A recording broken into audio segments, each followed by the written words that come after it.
guys, welcome back to my channel. Today I want to share with you a very easy, foolproof way to achieve the classic French twist. I think that this hairstyle is so timeless and beautiful. It's perfect for any special occasion. I know some of you have prom and graduation coming up, and I also think that it would be perfect for a wedding as well. But I'm going to show you my tips to achieve it, so let's get started. If you didn't already know, the French twist involves a lot of bobby pinning, so you will need quite a few bobby pins on hand. The longer your hair, the more pins you will need. And to help you keep everything smooth and in order, I'd recommend having a comb on hand, but it's not necessary. Feel free to part your hair as normal, but parting your hair on this side I think will really work best for this hairstyle.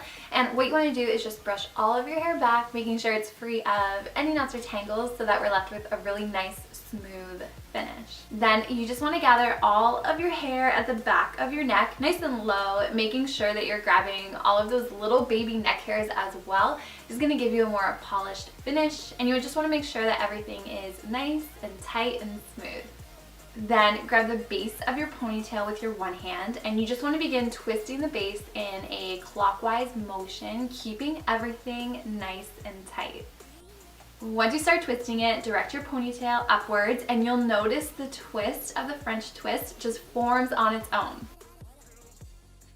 Now, once the twist has formed, if you have excess hair left out of the top like I do, then what you'll want to do is secure the top of your French twist to your head to help hold everything into place. I used about 6 bobby pins, and you want to make sure that you're inserting them on angles to create X's, which will help keep everything nice and secure. If you have short hair, I'm jealous because you're done at this point, but if you have excess hair sticking out the top like I do, then what you want to do is twist this remaining hair, and we're going to tuck it underneath the twist that we created. This is definitely a little trickier the longer your hair, so you'll have to work a little bit harder to tuck it all in, but there is a pocket there, and I promise if you are persistent, you can do it. My biggest tip for getting all of your hair into that pocket is take your time. It's quite tight in there, so just use your fingertips to really work that hair into the pocket, and you'll find that it starts going in really easy. If your ends become untwisted, just twist them back up again. I find that this also makes it easier to tuck your hair in, and just make sure that you are getting all of those ends in there too. You don't want any poking out. Once the hair is tucked in, it should all feel nice and secure, but I highly suggest bobby pinning the underside of the twist to your head.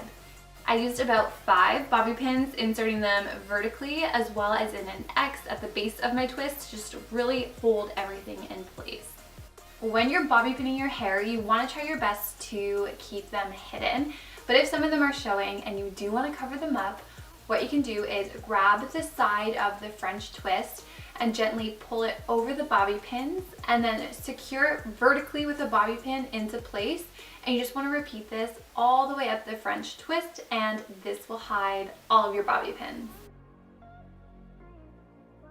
And then for the front, I'm just going to take the end of a comb and kind of slide it underneath and just gently pull up these sections just to loosen them up a little bit and not make it so pinned to my head.